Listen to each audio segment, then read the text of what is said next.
effectivement, nous avons voulu quelque chose d'assez moderne. Un mot qui claque un petit peu. ACOA, ce n'est pas quelque chose de courant, hein, donc c'est quelque chose qui se retient. Des couleurs assez modernes, puis une symbolique à la fois masculine avec les lettres qui sont des majuscules très fortes, hein, que vous voyez ici. Et puis le côté féminin du logo qui l'accompagne, où il y a un petit côté, enfin un côté humain extrêmement fort, hein, ce sont les valeurs qui nous portent. Le côté végétal. Et puis le mot, l'expression Alliance des coopératives agricoles, qui est très très fort. Alors c'est un choix qui a été itératif, hein, mais c'est quand même quelque chose de très très fort, très symbolique aussi, du projet qui nous anime. Et en plus, on peut le faire en anglais, ça se fait de la même façon, on peut le faire en espagnol, ça se fait de la même façon. Et donc voilà, donc c'est ce qui justifie tous ces choix-là. Voilà, ça vient de naître. Bon. Ensuite, nous avons bien sûr travaillé à des projets, des premières missions. Le conseil d'administration de ce qui s'appelle aujourd'hui ACOA s'est réuni le 20 octobre. Je rappelle qu'il est constitué du Conseil fédéral de Coop de France plus le Conseil d'Invivo. Et nous avons arrêté 4 projets, 4 missions. Nous allons être extrêmement pragmatiques. ACOA existera à travers ses réalisations, hein, et pas simplement les idées. Donc la mise en œuvre va être extrêmement importante. Le premier projet concerne l'identification de la coopération agricole, ce qu'on appelle classiquement le lobbying, c'est-à-dire être présent là où il faut, quand il faut, notamment à Bruxelles, à Strasbourg. À Paris, on y est pas mal, mais à Bruxelles, à Strasbourg, on y est. Hein. Je ne veux pas évidemment sous-évaluer le travail qui y est fait, mais il y a beaucoup de choses à faire en amont des décisions. En amont des décisions. Et pour cela, il faut exprimer des opinions, il faut exprimer des expertises, des savoir-faire, savoir ce qui se passe et éventuellement jouer d'un jeu d'influence en fonction des objectifs qui sont les nôtres. Et pour cela, ça signifie évidemment un projet d'organisation cible, un projet de moyens humains, de mode de fonctionnement. Et donc, nous avons un chantier projet, le premier qui est ouvert là-dessus. Et pour celui-ci, comme pour les autres, nous avons fixé une première échéance assez courte, qui est le prochain conseil d'administration de mars 2012, pour envoyer une première restitution du travail qui est effectué. Chacun de ces projets sera organisé un petit peu de la même façon, avec un groupe projet, évidemment, de 8 à 10 personnes, dans lequel il y aura entre 1, 2 ou 3 élus, dont un élu référent, parce qu'il y a toujours une dimension politique dans ces projets-là, et bien sûr des gens à caractère beaucoup plus d'experts, des gens qui ont des choses à apporter sur chacun des projets considérés. Donc le premier, c'est représentation, lobbying, influence en amont et l'organisation qui va avec. Le deuxième projet, et vous allez voir que ça vient en écho de tout ce qui a été dit ce matin au cours de la table ronde, autour de l'intervention du ministre, et tout cela vient évidemment en écho par rapport à cela. Le deuxième, c'est la communication. Dans le monde agricole, j'entends, moi, qui commence à avoir un petit peu d'ancienneté, depuis au moins 30 ans, le fait que nous sommes extrêmement faibles en communication et totalement décalés en matière d'image entre la réalité et ce que perçoit le grand public. C'est vrai pour le monde agricole et pour l'agriculteur, c'est a fortiori vrai pour les entreprises et les coopératives que nous sommes. Et donc, il faut simplement s'exprimer beaucoup plus, beaucoup mieux, et là encore, comme il faut, là où il faut. Et ce n'est pas un travail d'amateur, c'est un travail qui s'inscrit dans la durée, en continu, là aussi avec les moyens qui vont avec. On ne fait rien sans rien. Et une entreprise à court terme ou une communication qui dure une semaine au moment du salon de l'agriculture, ça a relativement peu d'importance, peu d'influence, ou en tout cas c'est à nos yeux très insuffisant.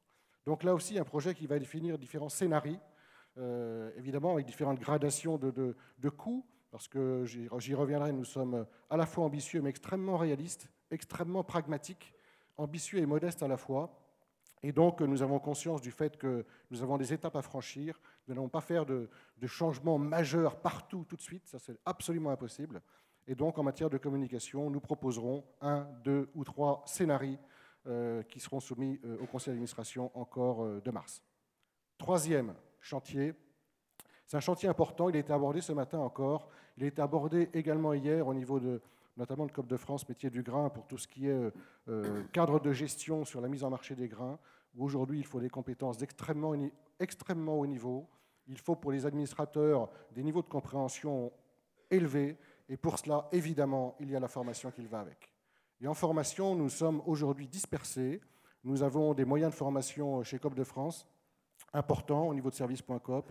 Nous avons des moyens de formation chez Coop de France en région, avec une école, l'ESCAIA, qui évolue un petit peu, mais également des formations au niveau des régions de Coop de France qui sont très importantes. Nous avons chez InVivo des modules de formation chez SEPCO.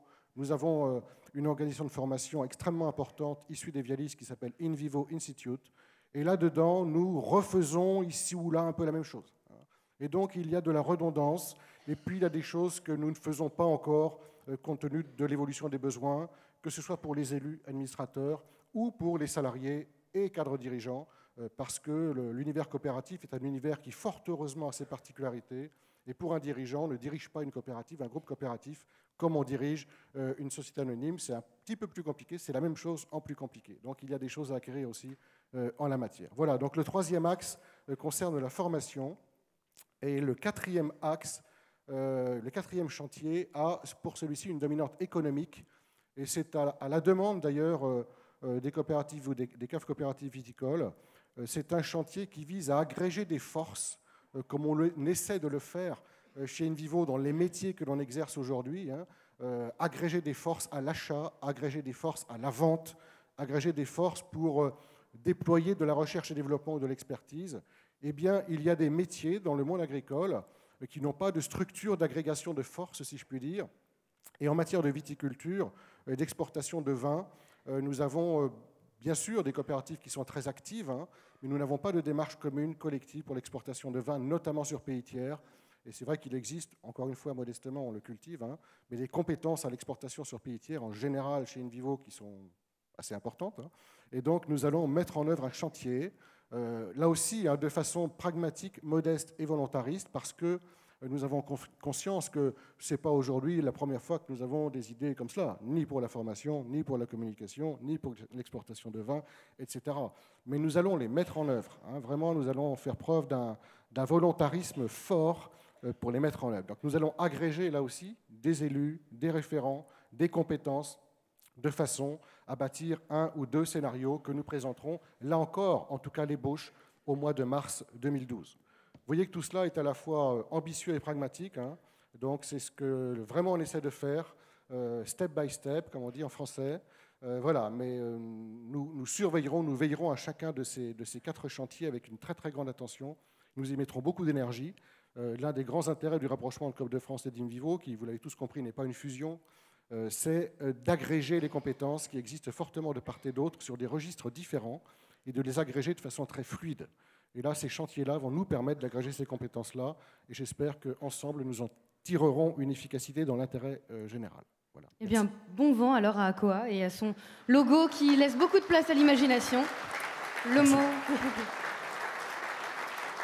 Merci. Le mot de la fin vous revient, Président. Et merci à vous pour avoir accepté cet exercice d'animation. Grand merci et à demain à la télé. Voilà. Voilà, demain à la merci.